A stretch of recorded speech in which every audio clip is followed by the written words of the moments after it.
இப்போ ஓகேவா Karthik? Very good கயல். உனக்கு இப்போ பயம்லாம் போயிடுச்சு போல. நல்ல இம்ப்ரூவ்மெண்ட். கார் டிரைவிங்கிறது பிராக்டிஸ்ல வர்றது தான். போக போக பழக்கமாயிடும். இப்போ அதை நானே ஃபீல் பண்றேன். உள்ளுக்குள்ள ரொம்ப சந்தோஷமா இருக்கு. எல்லார் மாதிரியும் நானும் கார் ஓட்ட போறேன்னு நினைக்கும் போது ஒரு கான்ஃபிடென்ட்டா இருக்கு தெரியுமா? அதே மாதிரி நடிப்பு கை வந்தா நல்லா இருக்கும்ல.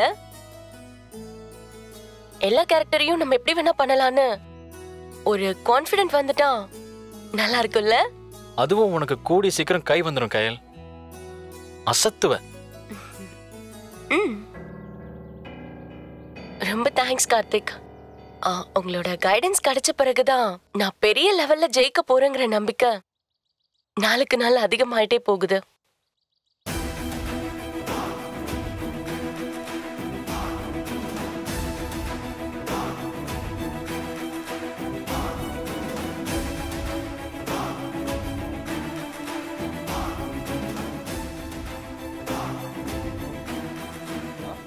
பண்றேன். ஒரே ஒரு விஷயம் பண்ணணும்.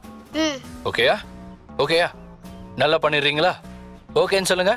Okay, ton.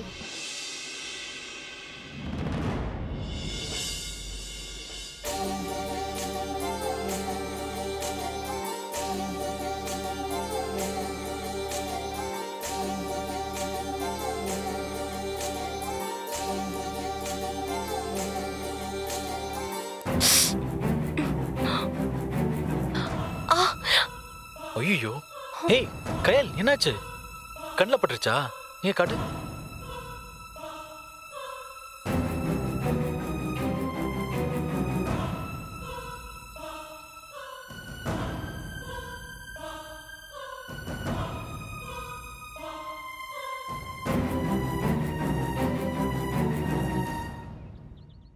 நடிச்சு காட்ட சொல்றேன். கயல் கார்த்திக் அமைதியாரு.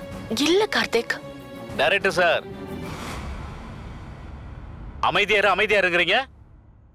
நைஸா சைகையில தூண்டி விட்டு மேடம டைரக்ஷன் பண்ணி வேடிக்கை பாக்குறீங்களா? சார், யாரையும் தூண்டி வர அவசியம் எனக்கு இல்ல. நான் தூண்டியும் விடல. தயவு செஞ்சு புரிஞ்சுக்கோங்க. எல்லாருமே நம்ம ப்ராஜெக்ட் நல்லபடியா வரணும்னு தான் நினைக்கிறோம். சார், யார் ப்ராஜெக்ட் நல்லா வரணும்னு யார் நினைக்கிறது? நான் ப்ரொடியூசரை பார்த்து கதையை ஓகே பண்ணி வச்சிருக்கேன். நம்ம எல்லாரும் நினைக்கிறேன்னு இத உங்க ப்ராஜெக்ட் ஆக்கிராதீங்க. சார், நீங்க வேற ஒரு மூட்ல இருக்கீங்க. தப்பா பேசுறீங்க. அதைத்தான் நானும் சொல்றேன். நீங்க வேற ஒரு ஐடியால இருக்கீங்க. எனக்கு புரியுது. அதான் என்னோட பிரச்சனையே. கயலோட நடிப்பு எனக்கு சுத்தமா பிடிக்கல. இந்த கேரக்டருக்கு இவங்க செட் ஆக மாட்டாங்க. ராம், ப்ரொடியூசர் கிட்ட பேசிட்டு அப்புறமா முடிவு பண்ணிக்கலாம். Sir, sorry sir. நான் என்ன சார் தப்பா சொல்லிட்டேன்? நீங்க எதிர்பார்க்கறது புரியலன்னு தானே சார் நடிச்சு காட்ட சொன்னேன். ஓ வழியில வந்தே உன்னை கவுக்கிறேன் பிருத்வி. அதெல்லாம் எனக்கு தூசு மாதிரி.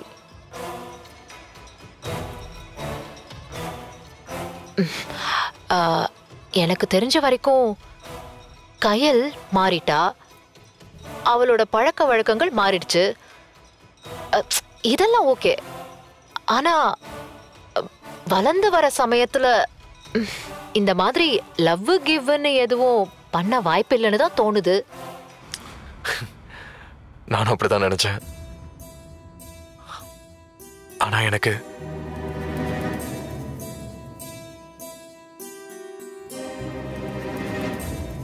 கொஞ்சம் போட்டோஸ் கிடைச்சது.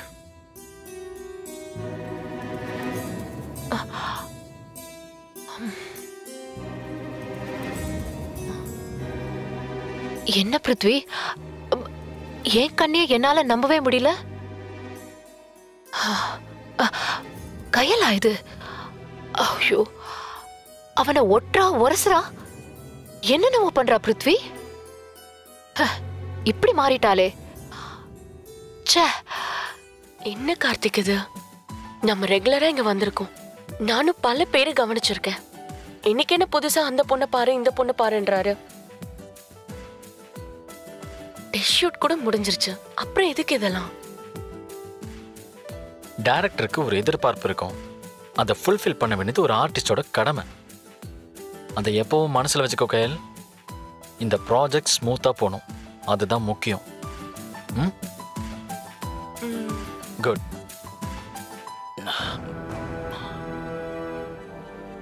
சார், பிரதீவ் சார், நான் அப்போ சொன்னேனே படம் ஸ்மூத்தா போகுதுன்னு, அப்படியெல்லாம் போல சார். சார், இந்த கையில் இருக்காங்களே அவங்க பாலிடிக்ஸ் பண்றாங்க சார். ரொம்ப தப்பா இருக்காங்க சார். இப்போ இந்த கார்த்திக்னு ஒருத்தர் மேனேஜரா வச்சிருக்காங்க. அவரு கூட சேர்ந்துகிட்டு 2 பேரை அடிக்கிற கூத்து இருக்க பா தாங்க முடியல சார். ஒன்றும் இல்லை சார், டெஸ்ட் ஷூட்ல ஒரே ஒரு 1 மோர் கேட்டேன் சார். அதுக்கு என்ன இப்ப என்னடானா சிரிச்சுக்கிட்டு ஜாலியா போயிட்டு இருக்காரு. எனக்கும் அதான் ஆச்சரியமா இருக்கு. மேடம் சார் ஏதாச்சும் பேசினாரா? எப்ப வரேன்னு சொன்னாரா? 10 நிமிஷத்துல வந்துருவோம்னு சொன்னாரு சார். ஜூஸ் குடிங்க மேடம். இங்க வரது எனக்கு புதுசு இல்ல, நான் வழக்கமா வர இடம் தானே. யாரோ புது ஆளை உபசரிக்கிற மாதிரி உபசரிக்கிறீங்க. சார் கெஸ்ட் வந்தா நல்லா பார்க்கணும்னு சொல்லியிருக்காரு. ஓகே, இந்தாங்க மேடம், எடுத்துக்கங்க. Thank you. ஓகே மேடம், எடுத்துங்க மேடம். தேங்க்ஸ். குடி.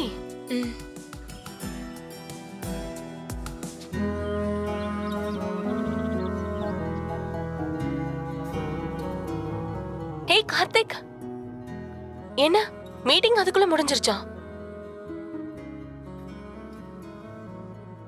இல்ல கையல், கேன்சல் ஆயிடுச்சு.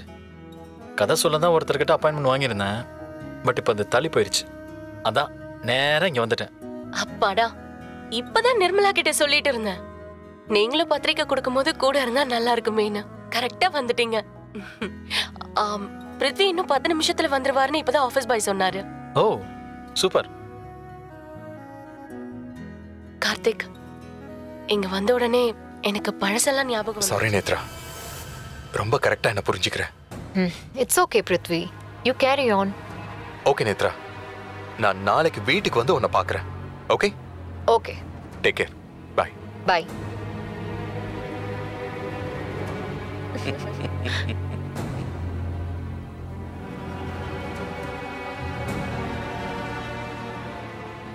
கேட்டிங்களா மாமா? என்ன? பிருத்வி ப்ரொடியூசரை பார்க்க ஆபீஸ்க்கு போனானா. அந்த முக்கியமான ப்ரொடியூசர் யார் தெரியுமா? கையல் தான். எல்லாம் நேரம் மாமா. என்ன அம்போன்னு ஹாஸ்பிட்டல்ல விட்டுட்டு கையல் ஆபீஸ்ல வெயிட் பண்றாளேன்னு திருச்சு ஓடி இருக்கான் இந்த பிருத்வி. கடைசியில என்னாச்சு? என்னமாச்சு? இந்த திருந்தாத ஜென்மோ பிருத்விக்கு பெரிய ஷாக். ஆபீஸ்ல காத்துக்கிட்டு இருந்துச்சு மாமா. பத்திரிக்கை கொடுக்கறதுக்கு வந்த கையல் கூட கடைசி நேரத்துல கார்த்திக்கும் ஜாயின் ஆயிட்டான். சடன் ட்விஸ்ட்னாலும் நமக்கு சாதகமான ட்விஸ்ட். இப்போ பிருத்விக்கு திருடனுக்கு தேள் கொட்டினா மாதிரி இருந்திருக்கும். கத்தவும் முடியாது. பண்ணணுமே. மேடம், காஃபி கொண்டு வரவா? இல்ல வேண்டாம் நிர்மலா, இப்பதானே வீட்ல சாப்பிட்டோம், அப்புறமா பார்க்கலாம். நாளைக்கு நடக்க போற பூஜையில கார்த்திக்கு முடியாம போகணும். மேடம், பூஜை ஆரம்பிச்சிட்டாங்கன்னா சாப்பிடுறதுக்கு லேட் ஆயிடும். ஏதாவது குடிங்க மேடம். விட மாட்டியே. சரி சரி, போய் எடுத்துட்டு வா. எங்க 2 பேருக்கும் சேர்த்து எடுத்துட்டு வா, நாங்க உட்கார்ந்துட்டு இருக்கேன். சரிங்க மேடம். எல்லாம் ரெடியா? எல்லாம் ரெடியா, எல்லாரும் வந்துட்டு இருக்காங்க. பூஜை ஆரம்பிக்கலாமா? ஆரம்பிச்சிடலாம்.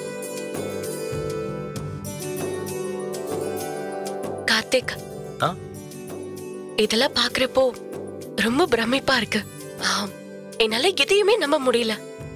நம்ப முடியாத அளவுக்கு என்ன நடந்திருக்கு? இப்பதான் வனமோகினிக்கு பூஜை ஆரம்பிச்ச மாதிரி இருக்கு. அதுக்குள்ள அது ரிலீஸ் ஆகி நல்லா ஓடி இப்ப அடுத்த படத்தோட பூஜை நடக்குது. அதுதான் சினிமா கையல். ஷூட்டிங் ஆரம்பிக்கிற மாதிரி இருக்கும், ஆனா படமே முடிச்சிருவாங்க.